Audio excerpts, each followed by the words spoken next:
Hey everyone!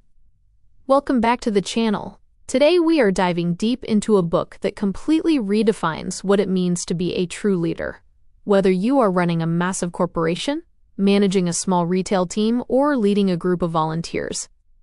If you have ever worked at a job where you felt like a disposable number on a spreadsheet, if you have ever felt your stomach drop on Sunday night just thinking about your boss, or if you want to know how to build a team that would willingly sacrifice their own comfort for the success of the mission, this video is your ultimate guide. We are doing a massive, deep dive story breakdown of the leadership masterpiece Leaders Eat Last: Why Some Teams Pull Together and Others Don't by Simon Sinek. Simon Sinek is famous for his unconventional, human-centric approach to business and management. In this book, he takes us on a fascinating journey through evolutionary biology, neuroscience, and military history, to show that great leadership is not about rank, power, or privilege. True leadership is an absolute biological responsibility to create an environment where people feel safe, valued, and empowered to do their best work. Get comfortable, grab your notebook, eliminate all distractions, and let us discover why true leaders always eat last. Part 1. The Origin of the Circle of Safety. Let us start our story by traveling back in time, tens of thousands of years, to the era of our ancient ancestors. Imagine a small tribe of early humans living on the open savanna. The world they inhabit is incredibly brutal, dangerous, and unpredictable. At any given moment, that tribe faces massive external threats. There are ferocious predators hiding in the tall grass, violent weather storms, scarce food resources, and rival tribes trying to take over their territory. To survive these terrifying external dangers, the tribe had to develop a deep, unspoken agreement. They had to build what Sinek calls a circle of safety. The circle of safety is an invisible perimeter of trust and security inside the organization. When the tribe members knew they could trust each other, they didn't have to waste their precious time, energy, and mental processing power guarding against internal threats. They didn't have to worry about a fellow tribe member stealing their food while they slept, or stabbing them in the back to take over the leadership position. Because they felt completely safe inside their group, they could pool their resources, cooperate seamlessly, look out for one another, and focus 100% of their combined energy outward to fight the external threats. They survived because they trusted each other. Sinek explains that modern organizations operate under the exact same biological rules. The external threats have changed. Today they look like volatile economic shifts, aggressive competitors, changing technology, and market downturns. But when a leader fails to build an internal circle of safety, the employees feel unsafe inside their own company. They start wasting their energy protecting themselves from their own coworkers and bosses. They play office politics, hide their mistakes, hoard information, and look out only for their own survival. A company without a circle of safety is a broken tribe that will eventually collapse from the inside out. Part 2. The Chemical Machinery of the Mind. To show us exactly how to build this circle of safety, Sinek takes us out of the corporate office and inside the human brain. He reveals that our moods, behaviors, and social connections are driven by 4 primary brain chemicals. He divides these chemicals into 2 categories: the selfish chemicals, which help us get things done individually, and the selfless chemicals, which help us build bonds and cooperate in groups. The selfish chemical of progress, dopamine. Dopamine is the chemical of satisfaction and achievement. It is the biological reward you get when you find something you are looking for or finish a difficult task. Think about the feeling of satisfaction you get when you cross an item off your daily to-do list, hit a sales milestone, or win a video game. That is a hit of dopamine. Dopamine is incredibly addictive, and its purpose is to keep us focused on our goals. In ancient times, it motivated us to keep hunting for food even when we were exhausted. In modern times, it motivates us to climb the corporate ladder. But dopamine has a major downside. It offers no social connection. You can get a massive hit of dopamine completely alone, and if an organization relies solely on dopamine rewards, like individual sales commissions and numeric targets, it breeds a culture of isolated, hyper-competitive individuals who do not care about the team. The selfish chemical of effort, endorphins. Endorphins are the chemical of physical relief and endurance. Their sole purpose is to mask physical pain with a feeling of light euphoria. It is what athletes call the runner's high. In ancient times, endorphins allowed a hunter to run for miles to catch prey without feeling the agonizing ache in their muscles. In the modern workplace, endorphins are what allow a team to stay up all night, drinking coffee and laughing, to finish a massive presentation before a morning deadline. Just like dopamine, endorphins are a selfish chemical. They help an individual endure physical hardship, but they do not create deep, lasting human trust or corporate loyalty. The selfless chemical of status, serotonin, this is where leadership truly begins. Serotonin is the chemical of pride, status, and public recognition. It is the feeling of elevation you get when you walk across the stage at graduation, receive an award in front of your peers, or get a promotion. Serotonin is a deeply social chemical because it requires an audience. You cannot get a serotonin hit from winning an award alone in an empty room. The chemical reinforces the bond between the individual and the group. When your team cheers for your success, your serotonin spikes, making you feel proud and deeply indebted to the people who supported you. Sinek explains that this is the biological origin of leadership and hierarchy. In ancient times, the tribe willingly gave the top alpha leaders the first choice of food and the best resources. But they didn't do this out of fear. They did it because they expected the alpha leader to use their superior strength and status to protect the tribe when danger arrived. Leadership is a bargain. The group gives you perks and status, and in return, you must be willing to sacrifice your comfort to keep the group safe. The selfless chemical of trust, oxytocin. Oxytocin is the holy grail of teamwork. It is the chemical of deep friendship, love, intimacy, and absolute trust. Oxytocin is what makes us feel safe when we are around people we love and trust. It lowers our stress levels, boosts our immune systems, and increases our capacity for empathy and cooperation. You cannot buy oxytocin, and you cannot force it.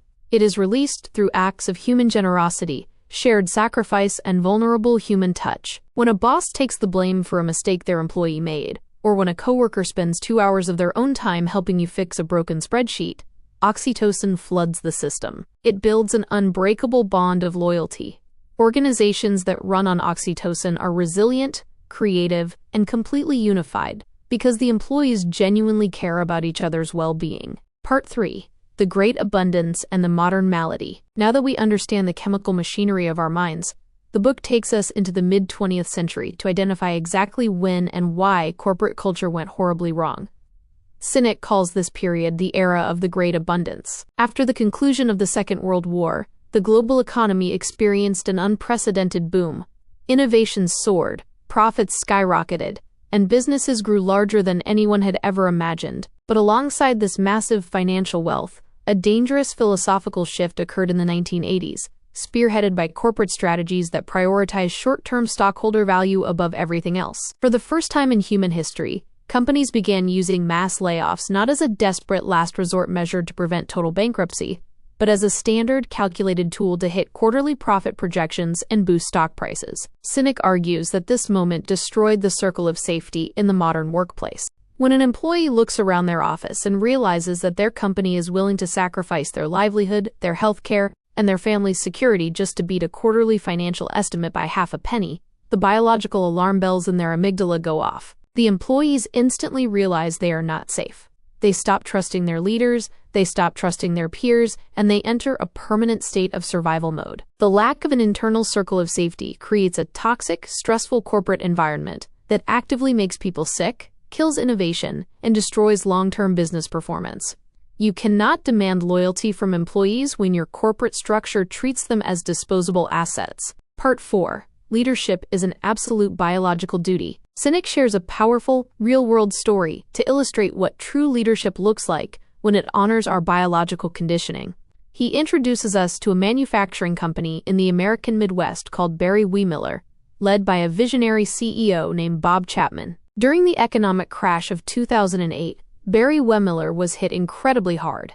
They suddenly lost a massive percentage of their orders, and they needed to save $10 million immediately to survive the downturn. In a typical corporate setting, the board of directors would have immediately announced a mass layoff, firing hundreds of factory workers to balance the books. But Bob Chapman refused to fire anyone.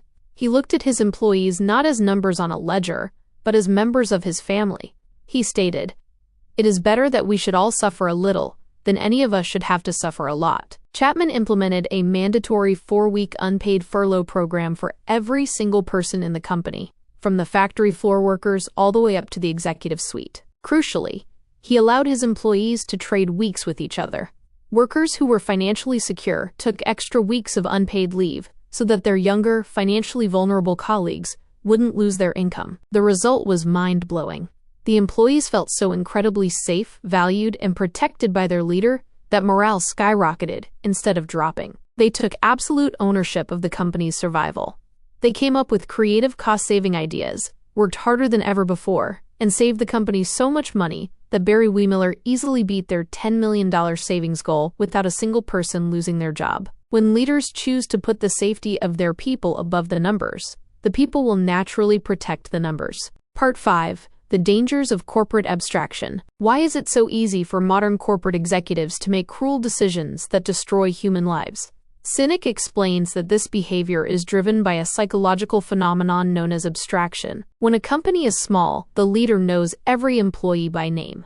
They see their faces, meet their families, and understand their struggles. It is psychologically impossible for a healthy human being to look at someone they know personally and say, "I am firing you today so our stock price goes up." But as companies grow into massive global empires, the human beings are turned into abstract data points. The CEO sits in a penthouse office in a major city, looking at a computer screen filled with columns, percentages, and metrics.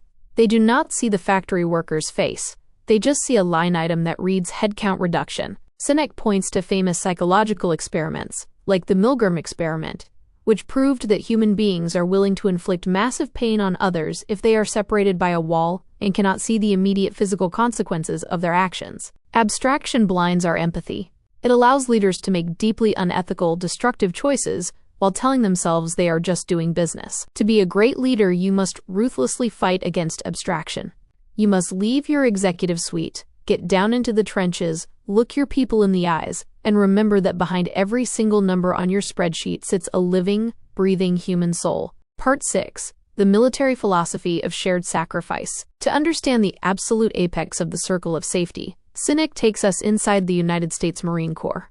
The Marines are widely considered one of the most cohesive, loyal, and high-performing organizations on the face of the earth. Why do they have such an unbreakable culture? Sinek visited a Marine officer training academy and noticed a beautiful, unyielding tradition during every meal in the mess hall. When the food is served, the highest-ranking officers do not run to the front of the line. In fact, the generals, colonels, and captains wait at the very back of the room.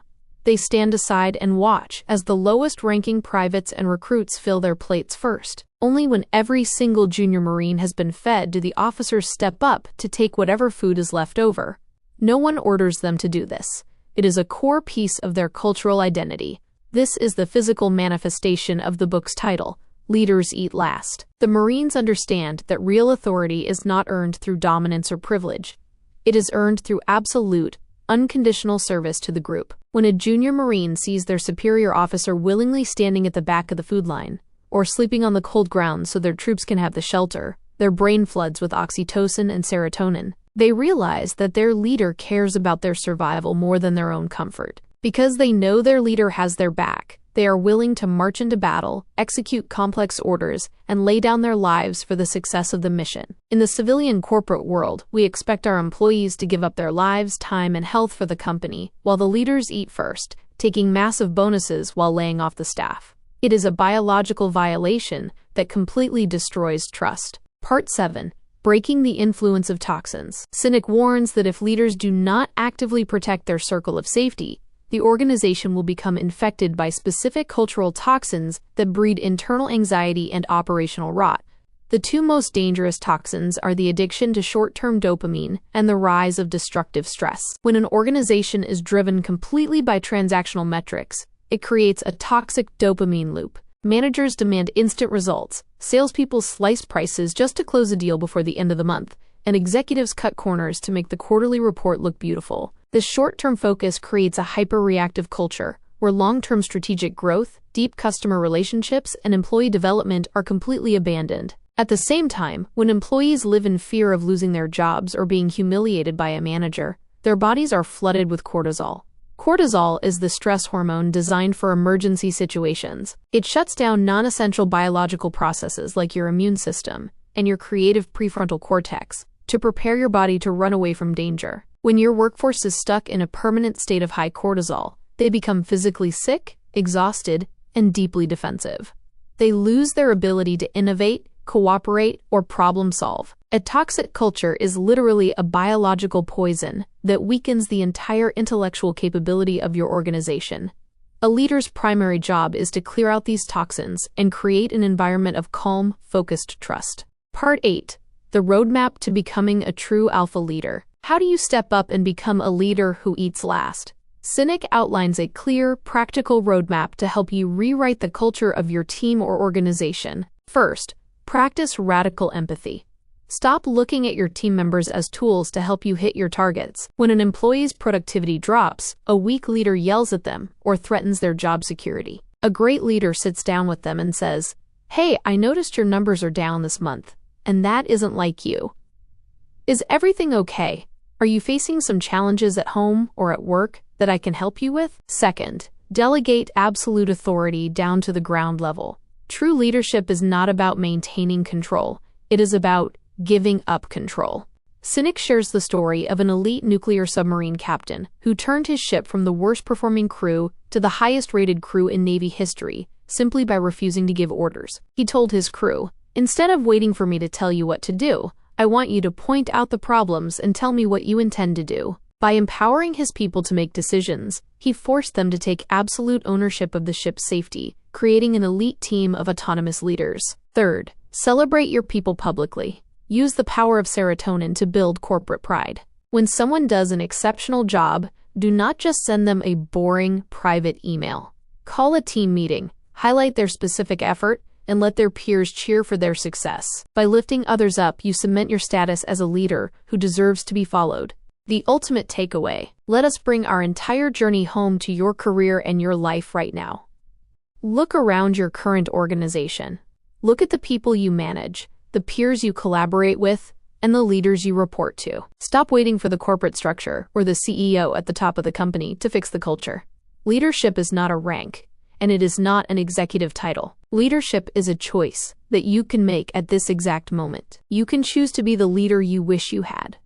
You can choose to extend trust first, even when it feels scary. You can choose to stand at the back of the line, to take the blame when things go wrong, to give away the credit when things go right, and to create a mini circle of safety within your own immediate team. When you have the courage to put the well-being, safety, and human dignity of your people above your personal comfort and short-term metrics, you activate the ancient biological machinery of the human spirit. Your team will unite, they will protect each other, they will conquer the external storms of the market, and they will build an unbreakable legacy of long-term triumph. What is one specific action you are going to take this week to build a stronger circle of safety for the people on your team?